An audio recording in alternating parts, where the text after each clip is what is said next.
Madame la première adjointe, mesdames et messieurs les élus, mesdames et messieurs les représentants des associations patriotiques d'anciens combattants, de résistants et de victimes de guerre, mesdames et messieurs les porte-drapeaux, madame la commandante, représentante de la police nationale, mesdames et messieurs les représentants du service d'incendie et de secours, nos chers pompiers, mesdames et messieurs, chères Rissoises, chers Rissois, chers amis.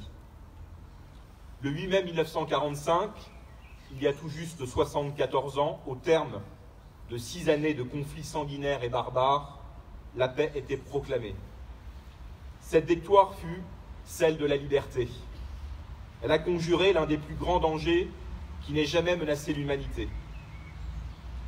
À cause des pertes effroyables, plus de 50 millions de morts liés au combat, au bombardement et au martyre des civils qui ont culminé dans la Shoah, les pays européens sortaient de la guerre décimés, leur jeunesse sacrifiée et leur économie ruinée. Et pourtant, ce même continent, ces mêmes peuples, ces mêmes nations se sont relevés et connaissent depuis la plus longue période de paix jamais vue dans leur histoire. Les villes ont été rebâties, le niveau de vie a décuplé, la levée des frontières a assuré la libre circulation des personnes et la multiplication des échanges a favorisé le retour à la prospérité. L'Europe est devenue le plus vaste ensemble d'États démocratiques et la plus grande économie du monde. N'oublions jamais que la guerre est aussi ancienne que l'Europe. Notre continent porte les stigmates des lances et des fers, des canons et des fusils, des tranchées et des chars. Déjà, il y a 2500 ans, en Grèce, berceau de notre civilisation européenne, le philosophe Hérodote exprimait toute la tragédie de la guerre par ces mots. En temps de paix, ce sont les fils qui enterrent leurs pères. En temps de guerre, ce sont les pères qui enterrent leurs fils. Et pourtant, après que 2 guerres terribles se soient abattues sur notre continent et sur le reste du monde au début du XXe siècle, une paix durable s'est installée en Europe depuis lors. Aussi, est-ce une réflexion sur le sens de ce 8 mai qu'il nous faut approfondir ensemble? Car l'on peut considérer avec étonnement ce rassemblement de peuples qui sont emmeurtris, cette célébration d'un événement où la victoire et la défaite se mêlent, où chacun compte et pleure ses morts, en oubliant parfois de s'émerveiller que de ces morts soit née la prise de conscience de ce qu'une civilisation peut faire, de ce qu'elle ne doit pas faire, de ce que l'avenir attend et de ce qu'il interdit. L'Europe s'est construite ou reconstruite en quelques décennies, sur tant de ruines, de désastres et de morts. Il faut l'expliquer. À quoi devons-nous cette résurrection inouïe, cette renaissance exceptionnelle? À l'union des citoyens, à l'union des économies, à l'union des nations. Cette œuvre, faut-il le rappeler, a été voulue par la grande majorité des Français et des forces politiques. Elle a été encouragée, développée, consolidée par plusieurs générations de femmes et d'hommes d'État qui ont su réconcilier la France et l'Allemagne autour d'un projet capable de les dépasser. Cette amitié fonde encore notre avenir. Nous devons nous souvenir, nous Français, de ce que nous devons à l'Europe. Nous devons nous rappeler l'avertissement solennel du président François Mitterrand dans son dernier discours devant le Parlement européen. Le nationalisme, c'est la guerre. Nous l'avons vu il y a 80 ans, quand la civilisation a failli succomber dans les camps de concentration, d'extermination. Nous l'avons vu, hélas, dans l'ex-Yougoslavie plus récemment, déchirée par une guerre ethnique. Nous en observons encore aujourd'hui la menace aux confins de l'Ukraine et de la Russie. Alors répétons cette évidence fondatrice, l'Europe, c'est la paix. Pourtant, nous le voyons chaque jour, cette union est menacée. À la faveur de la crise économique, dans plusieurs pays, et même en France, des forces cherchent à la défaire en spéculant sur la déception, en misant sur le découragement, en exhumant les peurs, en désignant l'étranger comme bouc émissaire, en misant sur la discorde religieuse, en opposant les identités nationales à l'engagement européen.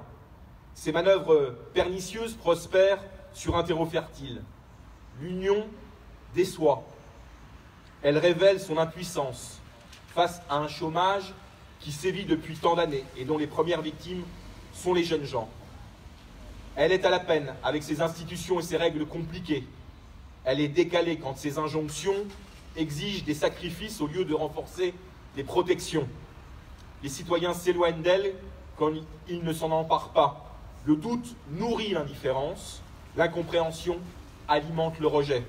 Alors devons-nous renoncer, abdiquer, détruire l'œuvre de 4 générations, désavouer ceux qui l'ont façonné, faire à l'envers le chemin parcouru depuis 74 ans? Voulons-nous revenir à la guerre commerciale, à l'affrontement monétaire, au repli nationaliste? Certains veulent abandonner l'euro. La dérive de la monnaie, pense-t-il, nous rendra compétitifs sans effort. Mais la dévaluation, c'est d'abord la hausse des prix de tous les produits importés, c'est le retour à l'inflation, c'est la baisse du pouvoir d'achat des plus modestes. La fin de l'euro, c'est l'austérité implacable. La fin de l'euro, c'est la disparition de la solidarité financière.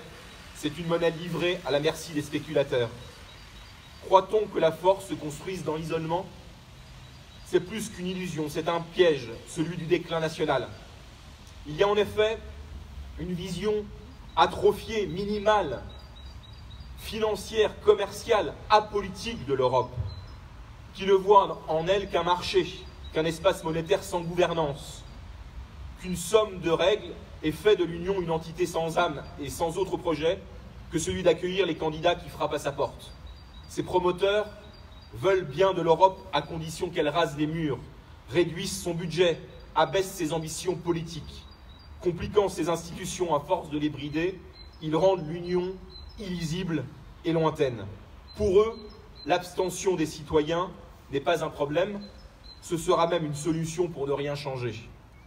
À cette Europe de la dilution, il nous faut opposer l'Europe de la volonté, celle qui agit là où on l'attend, qui clarifie les modes de décision, ses modes de décision, simplifie ses procédures, avance plus vite avec les pays qui le veulent, se concentre sur les défis à venir. Cette Europe est celle qui, à partir de la zone euro, redonne de la force à notre économie, met fin à l'austérité aveugle, encadre la finance avec la supervision des banques, fait de son grand marché domestiqué un atout dans la mondialisation et défend sa monnaie contre les mouvements irrationnels. C'est une Europe qui investit sur de grands projets. C'est une Europe qui en termine avec le dumping social et fiscal et la concurrence libre et non faussée. C'est une Europe qui protège ses frontières en préservant la liberté de se déplacer et en garantissant le respect du droit d'asile. C'est l'Europe qui engage puissamment la transition énergétique et écologique. L'Europe est le premier ensemble économique du monde. Elle est loin de l'être sur le plan politique. Elle en paie le prix. Nous en payons le prix. L'avenir pourtant appartient au continent, c'est-à-dire à l'union de nations qui, sans rien perdre de leur singularité, conjuguent leurs forces pour exprimer leur modèle. Aujourd'hui, notre devoir est d'œuvrer, comme hier, pour le maintien de cet héritage européen légué par les combattants de la Seconde Guerre mondiale. Léon Blum, quelques semaines après la libération, exprimait cela avec limpidité. Il disait « De même qu'aucune nation ne peut vaincre seule, aucune nation ne pourra vivre seule. » Il ajoutait « Nous devons donner à chaque individu sa place juste et exacte dans la société collective, donner à chaque nation sa place juste dans une communauté internationale, où non seulement l'indépendance, mais l'originalité de chaque peuple soit respectée, et si on ne réalise pas cela, il n'y aura pas eu de victoire, car il n'y aura pas de paix. » C'est cet élan, cette foi européenne qui s'incarneront des années plus tard avec force, dans l'image de François Mitterrand aux côtés d'Helmut Kohl, main dans la main, en septembre 1984, à Verdun. 4 générations après la libération, ces défis restent les mêmes. Notre vigilance et notre mobilisation doivent être entières face à ceux qui prônent pour seule réponse une société qui doute d'elle-même et qui souffre la stigmatisation commode de l'autre, de l'étranger, de celui qui est différent, sans identifier les causes réelles du mal. Être fidèle à l'esprit du 8 mai 1945, c'est s'interroger de bonne foi sur les questions économiques et sociales dans une économie mondialisée et de nouveau nous mobiliser notre pays et notre continent pour faire reculer le chômage, les égoïsmes et les peurs. Vive l'Europe, vive la République et vive la France.